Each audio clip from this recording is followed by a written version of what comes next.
மின்சார பாதுகாப்பு வழிமுறைகள். ஈரமான கைகளால் சுவிட்ச் அல்லது பிளக் தொடக்கூடாது. மின்கம்பிகளை கிழிந்த நிலையில் பயன்படுத்த வேண்டாம். அதிக சுமை ஓவர்லோட் வைக்காமல் சரியான அளவிலான ஃபியூஸ் எம்சிபி பயன்படுத்த வேண்டும். மின் சாதனங்களை பழுது பார்த்து பயன்படுத்தவும், பழுதானவை உடனே மாற்றவும். பிளக் பாயிண்ட் அருகே தண்ணீர் ஊற்றக்கூடாது.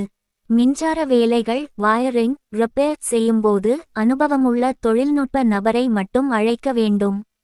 எர்த் கனெக்ஷன் மண் இணைப்பு சரியாக இருக்க வேண்டும். சில்ட்ரன் சேஃப்டி குழந்தைகள் மின் பாயிண்ட் அல்லது கம்பிகளை தொடாதபடி கவனிக்க வேண்டும்.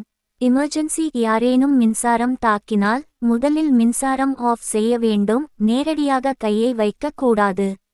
மரத்தடி பிளாஸ்டிக் பொருள் கொண்டு பிரிக்க வேண்டும். ஃபர்ஸ்ட் எய்ட் மின்சாரம் தாக்கியவருக்கு உடனே செயற்கை சுவாசம் சிபிஆர் செய்து மருத்துவமனைக்கு அனுப்ப வேண்டும்.